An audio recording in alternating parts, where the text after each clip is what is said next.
Eastern Bihar chamber of commerce and industries और हवाई सेवा संघर्ष समिति ने भागलपुर में हवाई सेवा प्रारंभ करने को लेकर खोला मोर्चा। जब तक हवाई सेवा नहीं होती प्रारंभ तब तक चलेगा चरणबद्ध आंदोलन।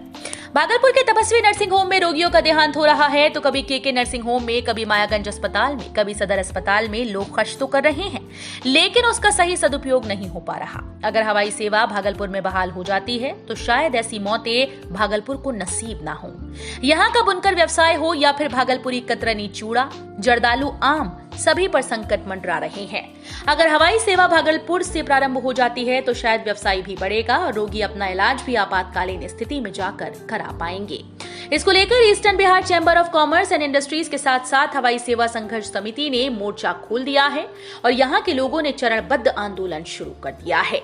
Eastern Bihar chamber of commerce and industries के अध्यक्ष सरवन बाजोरिया का कहना है कि भागलपुर एक कमिश्नरी है, फिर भी यहाँ पर हवाई सेवा नहीं होना भागलपुर के लिए गवारा नहीं हो रहा।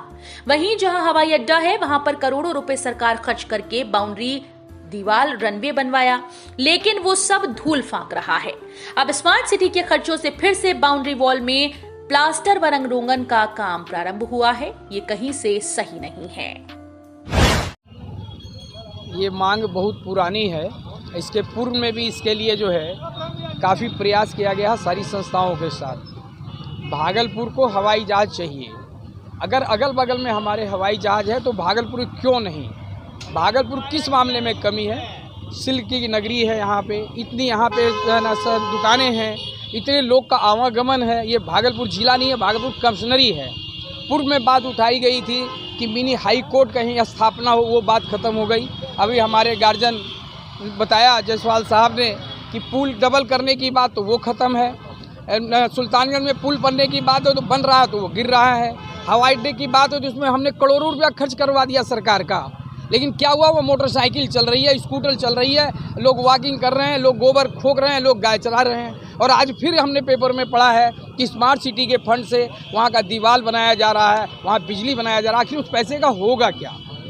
और सरकार ये कह दे कि उसमें हवाई अड्डा नहीं बनेगा, हम दूसरी जगह बनाएंगे, फिर जो कराना कराइए, लेकिन पैसे की बर्बादी सरकार का क्यों? ये जनता के काम में होना चाहिए। ये पैसा जगह का चिन्हित करना सरकार का काम है। हमारे यहाँ के जनप्रतिनिधि है, क्यों नहीं सोच पा रहे इस मामले में? चूँकि उनको भी परेशानी तो हो रही है, दिल्ली उनको जाना है, पटना उनको जाना है, उनको भी परेशानी हो रही है। अब वो जनता की परेशानी को देखने के लिए है। जनता उनको इसलिए चुन के लाई है कि आप जनता की परेशानी को देखिए। और ये बहुत बड़ी बात है। हवाई जहाज़ जो है आज के दिन में अगर कोई हमारे भागलपुर में बीमार पड़ता है या गिरता है या एक्सीडेंट होता है और ऐसी घटनाएँ हो गई, हवाई जहाज़ एम्बुलेंस आने में दिन लगता है जब तक उस व्यक्ति की जान चली जाती है। कम से कम इस तरफ तो सरकार को सोचे। जहाँ तक बात कर रही है कि हम सबको इतनी दवाई देंगे, ये देंगे, और किसी का उपचार नहीं हो पा रहा है, वो साधन की कमी में आज बेचारा मर रहा है। तो भागलपुर जनता इस चीज़ के लिए कंप्लीट तैयार है कि हवाई जहाज़ मांगे।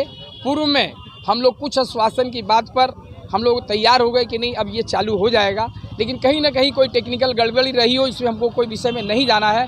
लेकिन अब ये जो है ये चरणबद्ध चलेगा कि हमको हवाई जहाज़ चाहिए, चाहे आप भागलपुर हवाई अड्डा पर दें या अगल बगल में जगह लें। मेरा परिचय है Sarwan Kumar Bajoria, eastern Bihar chamber of commerce industries Bhagalpur का मैं अध्यक्ष हूँ।